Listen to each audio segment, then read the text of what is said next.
Olá, começa agora o programa Boa Vontade Entrevista. Hoje nós falaremos um pouco sobre astromancia, ou também conhecida como astrologia, e um pouco dos aspectos do próximo ano 2018. Nosso convidado é o astromante e jornalista Antônio Carlos Bola Arres. Muito obrigado por atender a equipe da Boa Vontade TV. Uma grande satisfação estar aqui com vocês e poder transmitir algumas informações sobre esse saber e esse próximo ano, que eu acho que vai ser muito importante em vários aspectos. Bola, fala pra gente, nós já começamos até destacando uma coisa que aqui no off você conversava com a gente. Sim. Uma diferença que é bem interessante, o que é astromancia e o que é também falado como astrologia. Por que existe uma diferença entre isso? Assim, a astrologia vem do grego, né? Logos é o discurso sobre os astros, né? E o discurso sempre implica num sujeito e num objeto, e numa visão de um eu separado das coisas e das pessoas que pudesse então descrevê-las a base da ciência, né? Mas isso é exatamente na contramão do que esse saber propõe, que é que tudo é uma coisa só, que todas as coisas estão interligadas e todas estão conectadas entre si, e que não é possível você separar-se do cosmo, né? Você é uno com o cosmo, queira ou não, né? Quer dizer, a ideia de que você possa existir à parte é uma ilusão, né? Então, o nome original era astromancia, como também tem a cartomancia e várias outras mancias. A mancia quer dizer manteia, que dá origem à palavra mania, que para os antigos não é o que se entende hoje.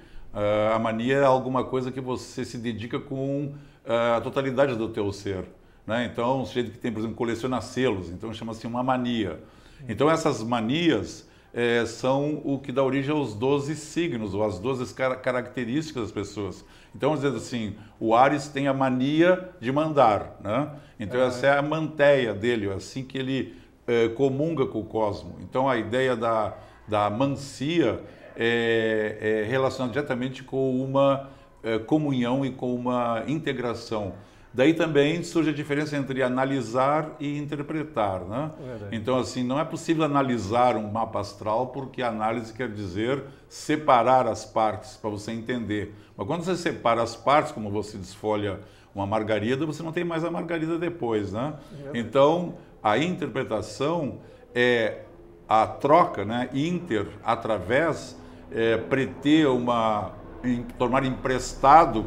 Então você tem símbolos e signos que representam uma determinada realidade ou um perfil psicológico, e existe o intérprete. E o intérprete vai interpretar ou vai fazer essa troca de acordo com o que ele acredita. Então, não é possível fazer uma análise do mapa astral, porque ela sempre estará dependendo de quem olha para esse mapa, né? Quem ouve e quem lê. Então, na realidade, a interpretação é uma revelação que surge da troca entre quem pergunta e quem responde. Onde o mais importante é quem pergunta, porque se não houvesse perguntas, ninguém procuraria respostas, né? Paulo, me diz uma coisa, falando desse aspecto da pergunta, como é que nasce essa interpretação, ou como é que é feita? Porque é uma curiosidade normal das pessoas sobre algo a ser desvendado. Como é que você interpreta, como é que é feita essa interpretação do mapa astral de uma pessoa, o que é observado, características de uma pessoa, quais as áreas que ela tem mais aptidão de acordo com... Isso começou de uma forma muito simples, com os pastores, os coletores, os agricultores, os pescadores, né? Se você for no interior aí, você quiser castrar um cavalo na lua cheia, ninguém vai deixar, porque sabe que na lua cheia há mais tendência à hemorragia, né? O pescador sabe que se ele for pescar na lua cheia, os peixes estão mais acima d'água do que na lua nova, né? As formigas sabem que na lua cheia há mais seiva nas folhas, então elas saem dos formigueiros para cortar as plantas na lua cheia.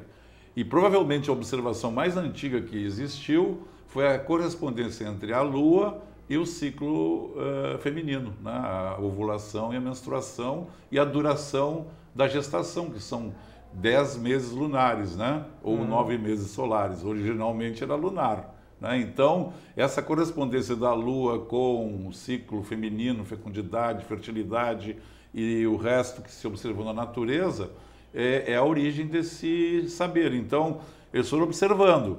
Então, assim, perceberam, observando e acumulando essa observação, que pessoas nascidas em março, por exemplo, ao longo da vida mostravam uma atitude impulsiva, impetuosa. Desde garoto, desde pequeno, você pode observar uma criança ariana, ela vai bater a cabeça, vai ter cicatriz, vai se jogar de cabeça contra as coisas. Então eles viram nisso uma analogia com o carneiro, que é um animal que disputa a liderança do rebanho a cabeçadas, né? Verdade. Comanda o rebanho o carneiro que tem a cabeça mais dura. Então o pessoal falou, não, ariana é cabeça dura, né?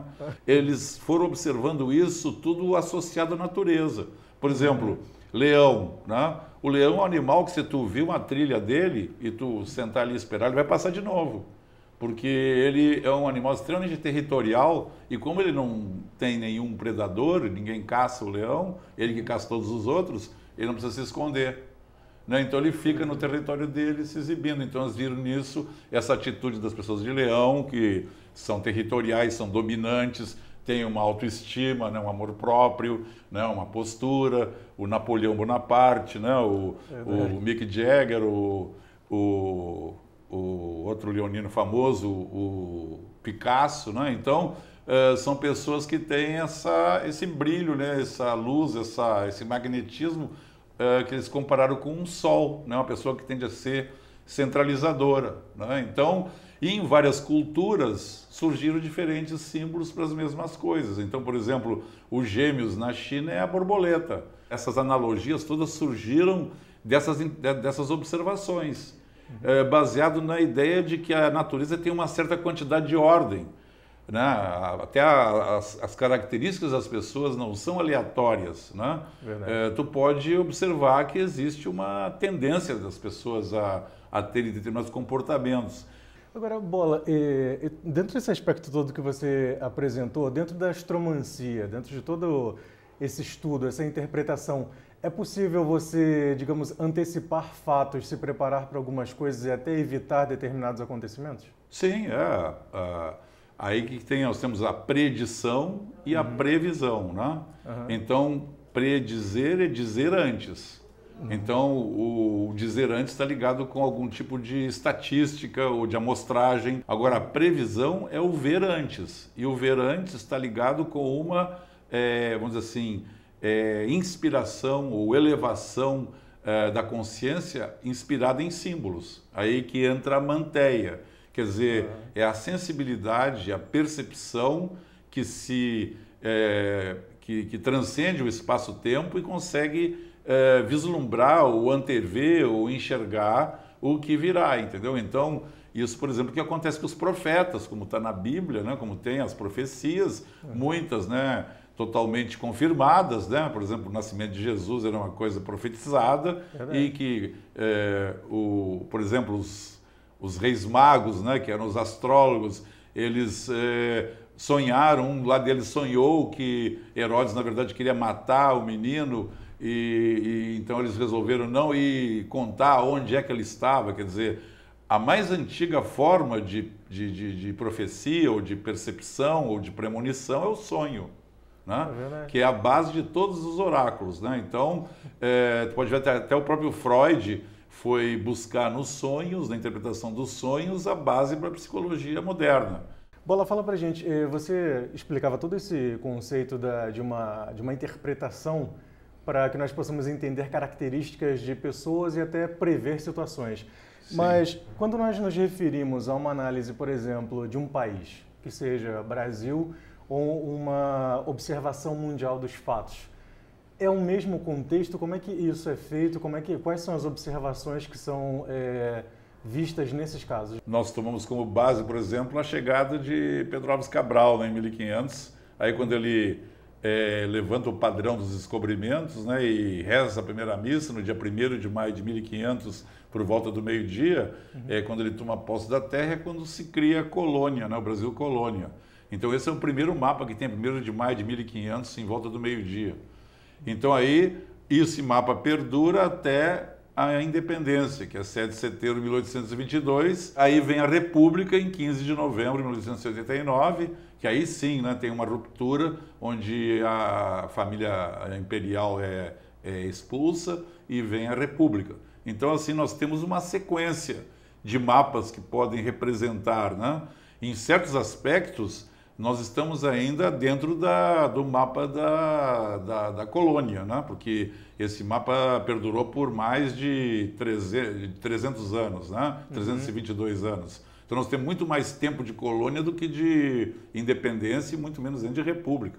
Então, proporcionalmente, tem muitos fatores da história do Brasil que estão conectados com esse primeiro momento. Então, o mapa que a gente tem usado, que eu tenho visto mais correspondência, é o mapa do 7 de setembro de 1822. E nesse sentido, nós temos esse ano a passagem de Júpiter em Escorpião, que na hora que se declarou a independência, o signo de Escorpião estava no meio do céu do Brasil, né? Então, realmente esse é um ano muito importante em termos de virada. Eu digo este ano que já começou, né? O Júpiter já entrou em Escorpião agora em outubro e vai, durante todo o ano de 2018, se manter nele. Bola, mostra pra gente esse estudo, essa observação que você fez a partir da Santa Ceia, que inclusive é bem interessante, você identifica até mesmo... Isso. Primeiro eu coloquei aqui o zodíaco, né? No corpo humano, que é uma coisa muito interessante, que você tem aqui a cabeça, o pescoço, né? Os braços. Então, essa é uma posição de yoga que se chama Vrishikasana, que é a postura do escorpião. Ou seja, o homem cósmico é aquele que põe os pés sobre a própria cabeça, e essa postura parece o escorpião com a sua garra, né? Verdade. Então o homem, para se tornar cósmico, ele tem que morrer para a persona, para o ego, para si próprio, né? Para ele poder se unir com o todo. Então, o corpo humano aqui, dentro do círculo do zodíaco, cada área do corpo corresponde a um dos 12 signos, né? E é interessante que, por exemplo, o Capricórnio, pode ver que isso aqui sugere bem uma montanha, né? Que é o signo que está mais elevado, está no joelho, né? Então, os joelhos, os ossos, o esqueleto são associados a Capricórnio. O caranguejo, o câncer, está aqui na região do plexo, do estômago, da área digestiva, que é o câncer, o leão, o virgem, né? Os braços os gêmeos, que nos coloca em contato com o que nos cerca, e as pernas, o sagitário, que nos leva longe. Então, por exemplo, eu estava falando, né, que Júpiter está no signo de Escorpião. Então, este ano, para a coletividade, para a sociedade, é um momento de transformação, e é onde o sucesso e a fartura e a fortuna depende das pessoas cooperarem. Assim, para você ter a tua fatia maior, tu vai ter que crescer o bolo dos outros, né? Então, é mais difícil esse ano tu pensar só em si próprio e você querer só progredir e acumular para você mesmo, que seria o touro. Então, o sucesso, a fartura e a fortuna está em você saber colaborar, cooperar e contar com os recursos dos outros. Saturno entra em Capricórnio também agora em dezembro e vai se juntando a Plutão em Capricórnio também. Então, isso aqui representa o esqueleto e a montanha, o cume, representa o Estado, a sociedade, as instituições, as corporações, as empresas. Então, há uma pressão na sociedade, desde que Plutão entrou em Escorpião em 2008, onde as pessoas querem ter um status, elas querem alcançar o que elas ambicionam, elas pressionam os governos, as instituições, para dar a elas mais oportunidade. Então, toda essa revolta, esses conflitos, essa inquietação que existe está representado nisso. Plutão, como eu disse, troca de casca, né? Mas para você trocar de casca em Capricórnio é muito lento. Então, essa mudança é vagarosa e você crescer ossos, né? Quer dizer, o Saturno e o Plutão em Capricórnio quer dizer que a sociedade, a coletividade, é como se fosse um corpo que tem que agora aumentar seu esqueleto para poder carregar mais peso, né? Então, tem cada vez mais gente no mundo. Nós somos já 7 bilhões de pessoas e estamos caminhando para 9 em 2050. Então, a demanda de recursos e de necessidades das pessoas é muito maior e muito mais rápida do que as estruturas podem atender. Então, cria-se todo esse conflito. E da mesma forma, fica cada vez mais difícil você ascender socialmente. E aqui nós temos o Netuno em Peixes, que já está aí há bastante tempo, né? Que simboliza também um despertar, né? Místico, metafísico, religioso, espiritual na coletividade. E o Urano e Éris, né? O Urano está passando de Áries para Touro em 2018, ele vai ficar indo e voltando. Quer dizer, nós tivemos agora aí por uns 7 anos um longo período de impulso de afirmação dos indivíduos, né? Éris também representa aqueles que estão marginalizados, aqueles que estão excluídos, aqueles que estão relegados. Então, há uma quadratura ou há um contraste, um conflito entre os impulsos individuais de autoafirmação e de liberdade e de sobrevivência versus os que já estão estruturados, cristalizados. Eu coloquei aqui também a Ceia, né, de Leonardo da Vinci, porque essa é a melhor representação que existe sem palavras dos 12 signos, né? Realmente, para você descrever isso só em gestos, posturas e imagens, é muito difícil. Só um gênio como Da Vinci para conseguir isso. Então, ele representou aqui no centro do quadro, né, Jesus, que você pode ver que tem um lado descoberto em vermelho e um lado coberto em azul, e a figura forma um triângulo, uma mão que dá e outra que recebe. E se você procurar o ponto de fuga do quadro, que é onde todas as linhas de perspectiva se encontram, vai cair aqui na testa de Jesus. E aqui nós temos um círculo, né, que representa esse centro. Então aqui está o Áries, o Touro, o Gêmeos, o Câncer, o Leão, o Virgem, Libra, Escorpião, Sagitário, Capricórnio, Aquário e Peixes. E o Da Vinci pegou esse mote, né, esse símbolo, e pintou a ceia. Então vocês podem ver aqui que esse é o Áries, ó, né, que é o sujeito que está na testa da mesa e está impulsionando e empurrando os outros para frente. E os outros dois estão ligados, estão virados para ele. É o Judas Tadeu e o Mateus, né? O Mateus é o Gêmeos, que é o que faz a troca, né? Que é o que comunica, que é o repórter da vida de Jesus, que contou, que escreveu. Então, nós temos aqui Urano e Éris entre Áries e Touro. Então, 2018 continua esse impulso, né, de afirmação e de realização. Então, as coisas que foram impulsionadas vão ser agora dinamizadas para serem feitas. Você pode ver que o Touro ali está aceitando o comando do Áries, né? Verdade. Do outro lado aqui você vê Júpiter, que estava em Libra, que estava aqui na balança desse ano, passando para Escorpião, né? Então, Escorpião é o signo da transformação. Então, esse aqui é o Judas Iscariotes. A presença do Escorpião, do Plutão, Júpiter em Escorpião, é uma presença transformadora, que as coisas não ficam como elas estão. E você pode ver que o olhar dele é muito profundo, está na sombra, mas ao mesmo tempo parece que está vendo ali alguma coisa que ninguém mais vê.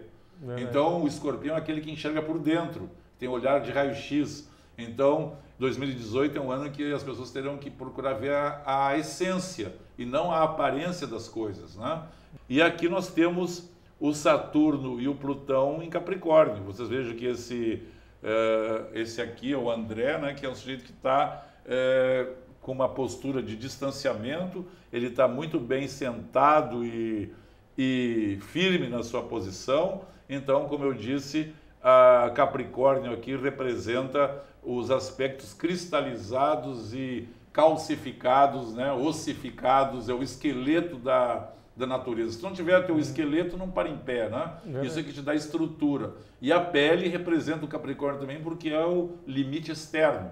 Então nós estamos num período em que há uma tendência à transformação social, mas essa transformação é lenta e gera muita resistência de quem já está estruturado. E aqui está o Peixes, que vê o todo, né? Ele enxerga toda a mesa, ele tem uma visão do todo, e você pode ver que o Da Vinci é o único que aparece os pés, né? Então representa aí o pé é o que nos suporta, né? Então os piscianos são aqueles que carregam o mundo nas costas. Bola, chegamos ao final desse primeiro programa aqui na Boa Vontade TV. Muito obrigado por nos atender.